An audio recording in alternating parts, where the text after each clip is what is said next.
இன்றைய நமது நேர்காணலில் பத்திரிகையாளர் திரு செந்தில்வேல் அவர்கள் இணைந்திருக்கிறார். அண்ணா வணக்கம். வணக்கம்.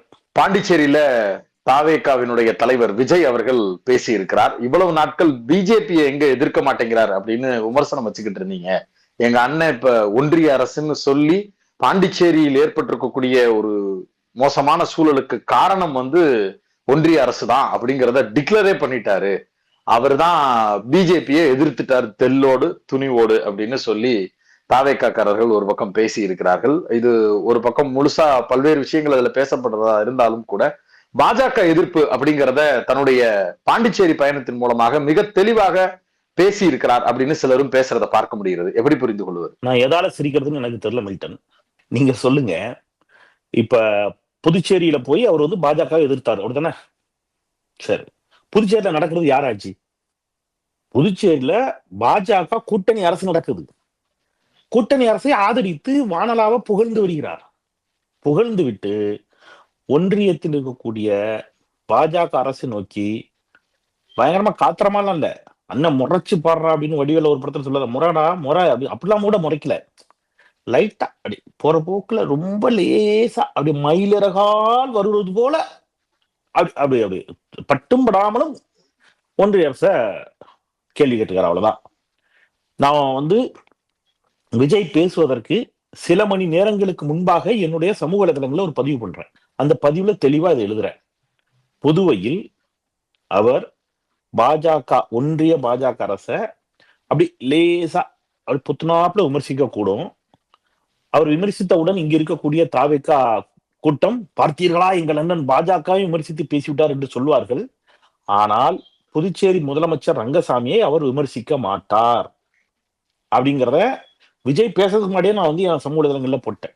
ஏன் அப்படின்னா விஜயனுடைய நோக்கம் என்ன நமக்கு தெரியும். சோ அதனால அவர் விமர்சிக்க மாட்டாரு. அவர் அங்க ரங்கசாமியோட கூட்டணி வைக்கலாங்கிற ஒரு ஐடியால இருக்கிறாரு.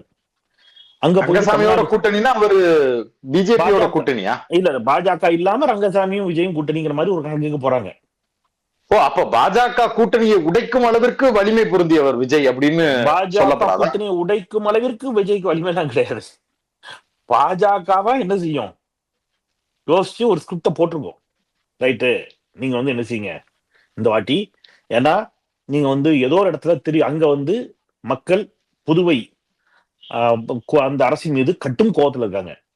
இந்த முறை புதுவையிலும் திமுக ஆட்சியை பிடிக்கும் அப்படிங்கிறதாக வரக்கூடிய செய்திகள் இருக்குல்ல, இது பாஜகவிற்கு பதட்டத்தை தருது. நீங்க எப்படி யோசிச்சு பாருங்க. தமிழ்நாட்டிலும் புதுவையிலும் ஒரு சேர திமுக ஆட்சியை பிடிச்சதுன்னா என்ன ஆகும்? அப்ப இந்த பதட்டம் யாருக்கு வருது? பாஜகவிற்கு வருது.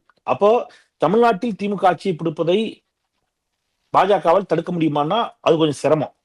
அதுவும் தடுக்கிறதுக்கான எல்லா முயற்சியும் பண்றாங்க, தடுப்பதற்கு எல்லா வேலையும் பண்றாங்க. அது முதலமைச்சர் நேற்று சொல்றாரு. எஸ்ஐஆர், இடி, அமலாக்கத்துறை, சிபிஐ, விஜய், சீமான் என்று பலரையும் களமிறக்கி விடுவாங்க. அது ஒரு பக்கம். ஆனா புதுவையில திமுக ஆட்சியை பிடிக்காமல் தடுப்பதற்கு அவர்கள் முயற்சி செய்தால் அது கொஞ்சம் ஓரளவு பலன் கொடுக்க கூடும். யதார்த்த அரசியல நான் பேசுறேன், வாய்ப்பு இருக்குது. அப்ப என்ன பண்றது? ரங்கசாமியையும் நாமளும் மீண்டும் பாஜக ரங்கசாமி கூட்டணி புதுவையில் ஒன்று சேர்ந்து நின்றால் வெற்றி பெறுவது கடினம். அப்ப நம்ம என்ன பண்ணுவோம்? திமுக வரவிடாம தடுக்கணும். விஜய் தனியா நின்று அவர் ஒரு பக்கம் ஓட்ட பிரிச்சுட்டு போயிட்டாருன்னா திமுகவுக்கு லாபம். அப்ப நமக்கு புதுச்சேரியில் ஆட்சியை பிடிச்சி ஒன்றும் ஆக போறது இல்லை. யாரு? பாஜக புதுவை போன்ற ஒரு சிறிய யூனியன் பிரதேசத்துல ஒரு கூட்டணி ஆட்சி அப்படிங்கிற இடத்துல இருக்கிறதுனால பாஜகவுக்கு பெரிய பெருமையோ ஒன்றும் கிடையாது. ஏன்னா அங்க பொறுத்தளவுல ஆளுநர் தான் தீர்மானிக்கக்கூடியவர். எல்லாமே முதலமைச்சருக்கான அதிகாரங்கள் மிக மிக மிக மிக குறைவு. எப்படி பார்த்தாலும் பாஜக ஆட்சி தாங்க. ஏன்னா ஆளுநரை வச்சு அவங்க தான் பண்ண போறாங்க. அதனால அவங்க என்ன நினைப்பாங்கன்னா திமுகவை தடுக்கணும். அதனால ரங்கசாமியையும் விஜயும் ஒரு அணி ஆக்கி விட்டோம்னா பிரச்சனை இல்லை அப்படின்னு நினைக்கக்கூடும். அதனால நீ கொஞ்சம் என்னை திட்டுற மாதிரி திட்டிக்க, திமுக நல்லா திட்டு அப்படிங்கிற ஸ்கிரிப்ட் தான் இது. சோ இதான் நடக்கும். ஆனா எனக்கு காங்கிரஸுடைய பேச்சுவார்த்தையில தொடர்ச்சியா இருக்கிறாருன்னு தாவேகா குறித்து செய்திகளை பரப்புறாங்க. அப்ப பாண்டிச்சேரியில காங்கிரஸ் அல்லாத ஒரு அணியை உருவாக்குறது அப்படிங்கிறது கொஞ்சம் சுத்தி வளைச்சு வர்றது தானே. ஈஸி டார்கெட் அவங்களுக்கு காங்கிரஸ் இருக்கே விஜய்க்கு. அங்க ஈஸியா காங்கிரஸோட கூட்டணி பேசலாமே. இல்ல, காங்கிரஸுக்கு நீங்க புதுவையை மட்டும் வச்சு காங்கிரஸ் மனசுல வச்சுக்க கூடாது. தமிழ்நாடு சட்டமன்ற தேர்தலை வைத்து மட்டுமே காங்கிரஸ் கூட்டணியை நீங்க கணக்கிடக்கூடாது. காங்கிரஸ் உடனான கூட்டணி என்பது நாடாளுமன்ற தேர்தலை மனதில் வைத்து பேசக்கூடிய ஒரு கூட்டணி. நீங்க நாடாளுமன்றத்துல காங்கிரஸிற்கு இன்றைக்கு வலுவான குரலை ஒன்றுபட்ட குரலை கொடுத்துட்டு இருக்குது அப்படின்னு பாத்தீங்கன்னா திராவிட முன்னேற்ற கழகமும் அதனுடைய கூட்டணி கட்சிகளும் தான் இல்லையா? இப்ப நீங்க இப்படி யோசிச்சு பாருங்க. ஒருவேளை மமதா பானர்ஜி முற்று முழுவதுமாக காங்கிரசுக்கு எதிரான ஒரு நிலைப்பாட்டை எடுக்கிறான்னு வைங்க, அவர் காங்கிரஸை விமர்சிக்கிறார், அது வேற. நான் சொல்றது பாஜக எதிர்க்கக்கூடிய அளவிற்கு அதே வீரியத்தோடு அவர் காங்கிரஸை எதிர்க்க தொடங்கிட்டார். சிபிஎம் எண்ணிக்கையில் இன்னைக்கு கம்மியா தான் இருக்கிறாங்க, இருந்தாலும் அவங்க கேரளாவை மட்டுமே மனதில் வச்சு நாடாளுமன்றத்திலே அவங்க காங்கிரஸை கடுமையா எதிர்க்க தொடங்கிட்டாங்கன்னு வைங்க. திமுகவையும் காங்கிரஸ் பகைத்து கொண்டது அல்லது கூட்டணியை விட்டுட்டு தாவேகா பக்கம் போகுதுன்னு வைங்க. இப்ப நாடாளுமன்றத்தில் திமுகவுடைய எம்பிக்களுடைய ஆதரவையும் காங்கிரஸ் இழக்க வேண்டியது வரும். இப்போ காங்கிரஸுடைய நாடாளுமன்ற அரசியல் அப்படிங்கிறது இருக்குல்ல, அது பெரிய சிக்கலை சந்திக்கும். நீங்க பிராக்டிகலா யோசிச்சு பாத்தீங்கன்னா, இப்ப காங்கிரஸ் அதை விரும்புமா? 2029 அடுத்த நாடாளுமன்ற தேர்தல், நீங்க கடந்த முறை காங்கிரஸ் எதிர்கட்சி அப்படிங்கிற இடத்தையே இழக்கக்கூடிய ஒரு அபாயத்துக்கு தள்ளப்பட்டுச்சு. போராடி இந்த வாட்டி எதிர்கட்சி அப்படிங்கிற இடத்துக்கு வர்றதுக்கு தமிழ்நாட்டில திமுக கூட்டணி ஒரு மிக மிக முக்கிய காரணம். அப்ப அதெல்லாம் மனதில் வைப்பாங்க. ராகுல் காந்தி, சோனியா காந்திக்கு அங்க அந்த அரசியல் தெரியும். இங்கே சிலருக்கு தனிப்பட்ட வெறுப்பின் காரணமாக, தனிப்பட்ட காழ்ப்பு, தனிப்பட்ட கோபம், தனிப்பட்ட விரக்தியின் காரணமாக சிலர் சொல்லலாம், இல்ல அதுங்கலாம் இதுங்களாம் அது நடக்கலாம். பட் ஒட்டுமொத்தமா அப்படி போகாது. அதனால அதை நம்ம எனக்கு அதுல நம்பிக்கை இல்லை, அதை விட்டுலாம். பட் விஜய் பேசியதுல இன்னைக்கு சில முக்கியமான செய்திகளை நம்ம அடையாளப்படுத்தணும்னு நான் நினைக்கிறேன். என்ன பேசியிருக்கிறார், அங்க போயிட்டு ரேஷன் கடைகளே இல்லைன்னு ஒரு வார்த்தை வச்சிருக்கிறாரு.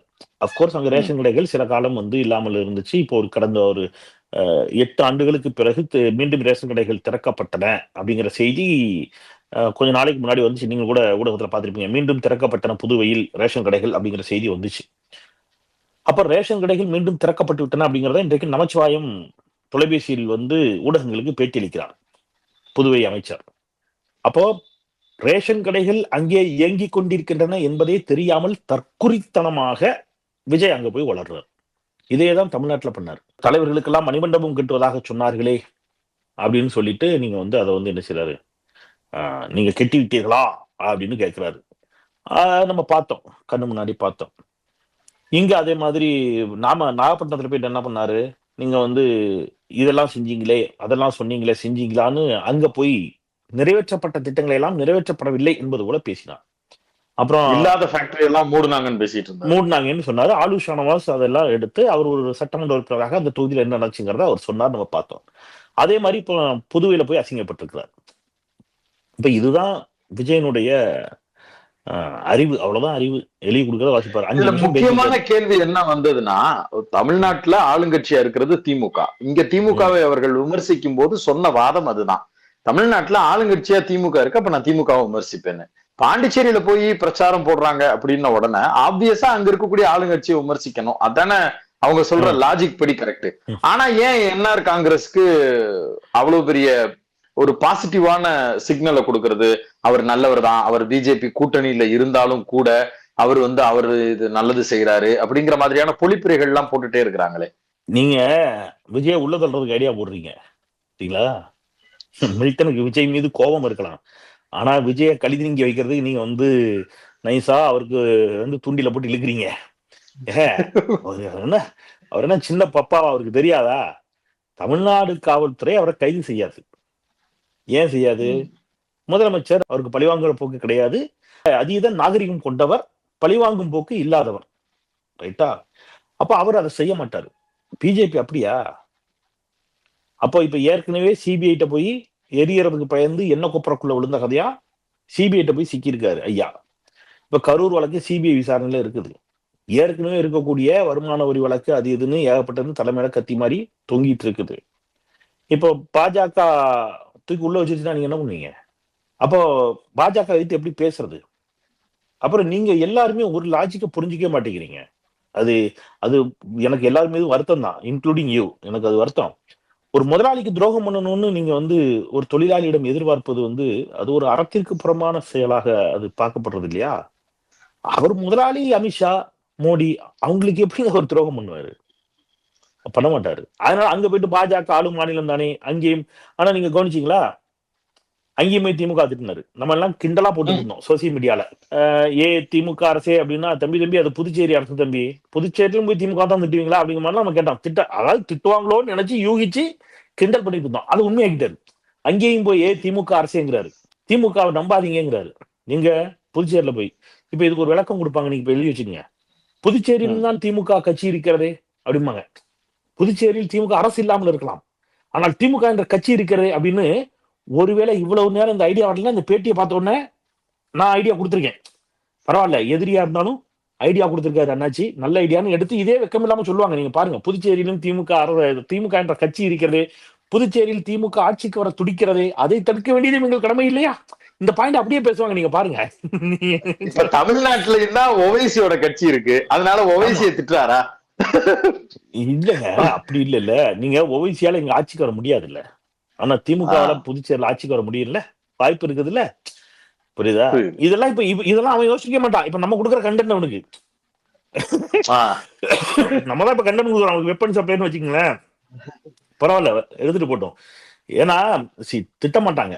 ஏன் திட்ட மாட்டாங்கன்னா, அவங்களுடைய முதலாளி எஜமான விசுவாசம் அது எல்லாருக்கும் தெரிஞ்சது தானே.